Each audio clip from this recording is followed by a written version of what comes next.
बहुत दूर पहाड़ों और नदियों के बीच बसा था एक छोटा सा गांव, इंद्रधनुषपुर। यह गांव अपने नाम की तरह ही रंगों से भरा हुआ था।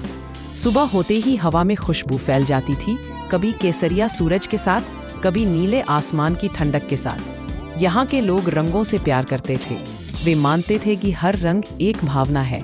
लाल था प्यार का, हरा था उम्मीद का, पीला हंसी का, नीला शांति का और गुलाबी सपनों का प्रतीक। गांव में हर सुबह बच्चे स्कूल जाने से पहले अपने घरों के बाहर बने रंग बिरंगे झरनों से खेलते थे। उनके कपड़ों पर छपकती बूंदें सूरज की रोशनी में चमक उठती थीं। यहाँ तक कि जानवरों के भी अपने अपने रंग थे। गायें हल्की नीली, बिल्लियां सुनहरी और तोते आसमानी रंग के। हर चीज में एक अलग चमक थी। लेकिन एक दिन सब कुछ बदल गया। रात को बारिश हुई थी और सुबह जब सूरज उगा तो उसकी सुनहरी रोशनी नहीं फैली। आसमान बेरंग था, फूल सफेद हो चुके थे, नदी का पानी पारदर्शी और ठंडा लग रहा था, मानो किसी ने उसमें से जिंदगी चुरा ली हो। पेड़ों की पत्तियां अब हरी नहीं थीं, बस राख जैसी धूसर। बच्चे जब बाहर निकले तो वे चौंक गए। माँ, हमारे रंग कहाँ चले गए? गांव के लोग घबरा गए। सब एक साथ पंचायत चौक पर इकट्ठे हुए।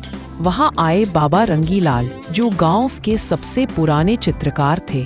उनकी सफेद दाढ़ी और कपड़ों पर सैकड़ों रंगों के निशान थे। बाबा ने आसमान की ओर देखा और गहरी सांस ली। ये किसी की करतूत है, किसी ने हमारे रंग चुरा लिए हैं। 3 बच्चों, गुड़िया, सोनू और छोटू ने आगे बढ़कर कहा, बाबा, अगर रंग कोई चुरा कर ले गया है तो हम उन्हें ढूंढ कर लाएंगे। बाबा मुस्कराए। साहस वही दिखा सकते हैं जिनके दिल में रंग अभी बाकी हो।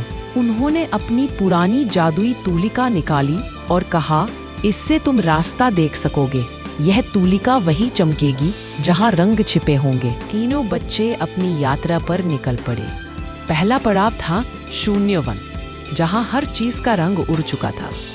पेड़ काले सफेद खड़े थे, फूलों की खुशबू गायब थी और पक्षियों के गीत थम चुके थे। अचानक उन्होंने देखा, एक तोता जमीन पर बैठा था जो अब बोल नहीं पा रहा था। उसकी चोंच का लाल रंग गायब था। गुड़िया ने उसे गोद में उठाया और कहा, डरो मत, हम तुम्हारा रंग वापस लाएंगे। तोते की आंखों में चमक लौटी, जैसे उसे फिर से उम्मीद मिली हो। आगे वे पहुंचे धुंध के दरिया पर। यह दरिया बहुत विचित्र था। उसका पानी इतना सफेद था कि उसमें कुछ दिखाई नहीं देता था। सोनू ने कहा, यह दरिया तो जादुई लगता है। बाबा रंगीलाल की तूलिका चमक उठी, जैसे कुछ उन्हें बुला रहा हो। उन्होंने ध्यान से देखा। दरिया के पार एक चमकता हुआ पुल था जो आसमान की ओर जाता था। तीनों बच्चों ने हिम्मत जुटाई और उस पुल पर कदम रखा। जैसे ही वे आगे बढ़े, हवा ठंडी होने लगी। आसमान धीरे धीरे धूसर से काला हुआ और एक विशाल बादल उनके सामने आ गया। वह बादल किसी पहाड़ जैसा बड़ा था। उसकी आंखों से नीली बिजली चमक रही थी। तभी आवाज आई, कौन हो तुम जो मेरे आसमान में आए हो? बाबा बोले, हम इंद्रधनुषपुर से आए हैं। तुमने हमारे रंग चुराए हैं। बादल गरजा, मैं रंगों का चोर नहीं, एक भुला हुआ बादल हूं। मैं सालों से आसमान में अकेला भटक रहा था। जब लोग इंद्रधनुष देखते हैं तो खुश हो जाते हैं, पर कोई कभी बादल की तरफ नहीं देखता। मैं चाहता था कि कोई मुझे भी देखे, इसलिए मैंने रंग अपने पास रख लिए। गुड़िया आगे बढ़ी और धीरे से बोली, भूलू, अगर तुम रंग वापस दे दो तो हम रोज तुम्हारे साथ आसमान में इंद्रधनुष बनाएंगे। तुम अकेले नहीं रहोगे। भूलू की आंखों से चमकती हुई बूंद गिरी। वह आंसू नहीं, रंग की बूंद थी। उसने कहा, क्या सच में मैं तुम्हारा दोस्त बन सकता हूँ? सोनू बोला, हाँ, और मैं तुम्हारे लिए गाना गाऊंगा। छोटू बोला, मैं तो रोज तुम्हारे साथ बादलों पर कूदूंगा। भोलू मुस्कुराया। उसने आसमान से एक गहरी सांस ली और अपने भीतर से सारे रंग बाहर फेंक दिए। अचानक पूरा आकाश चमक उठा। लाल, नीला, हरा, गुलाबी, नारंगी, पीला, हर रंग की लहरें आसमान में नाचने लगी। हवा में महक लौट आई। पेड़ फिर से हरे हो गए। फूलों ने अपनी मुस्कान वापस पा ली। गांव के लोग आसमान की ओर देख रहे थे।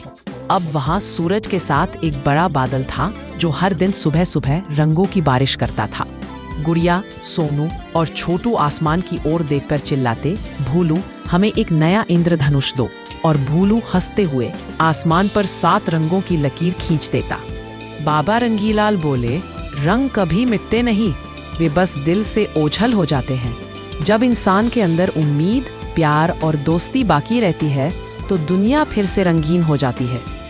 उस दिन से हर साल इंद्रधनुषपुर में रंगों का उत्सव मनाया जाता है। लोग एक दूसरे को फूलों से रंग लगाते हैं, आसमान की ओर देखकर भूलू को धन्यवाद कहते हैं। बच्चे अपनी किताबों में लिखते हैं, भूलू वो बादल जिसने हमें सिखाया कि असली रंग हमारे दिल में रहते हैं।